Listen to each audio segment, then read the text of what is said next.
ஏங்க உங்களுக்கு வேற வேலையும் இல்லையாங்க? காலையில எந்திரிச்சோடனே அந்த நியூஸ் சேனலை போட்டுக்க வேண்டியது. அப்படி என்னதான் இருக்கு அந்த நியூஸ் சேனல்ல? யாரு? நானு. அங்க பாரு. என்ன இவனும் நியூஸ் சேனல் பாக்குறான்?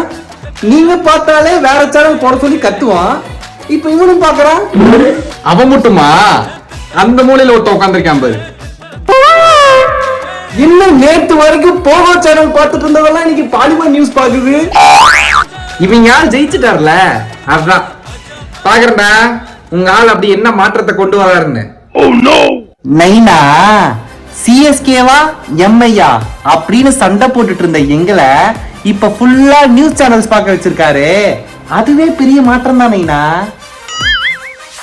மழை பெஞ்சா நம்ம மாவட்டத்துக்கு லீவ் விடுவாங்களான்னு நியூஸ் சேனல்ஸ் பாக்குற எங்களை சட்டசபையில என்ன நடக்குதுன்னு பார்க்க வச்சிருக்காரு. இதுவும் மாற்றம் தான் நீனா. டேய், முதல்ல சட்டமன்றம்னா என்னன்னு சொல்லுங்க பாப்போம். 234 எம்எல்ஏக்களும் சேர்ந்து ஒரு சட்டத்தை கொண்டு வரலான்னு டிசைட் பண்ணி ஆளுநர் கிட்ட சைன் வாங்கி அந்த சட்டத்தை அமலுக்கு கொண்டு வரக்கான ப்ராசஸ் நடக்கிற இடம் தான் டாடி சட்டமன்றம். என்னடி இவங்க எல்லாம் அரசியல் பேச ஆரம்பிச்சிட்டாங்க?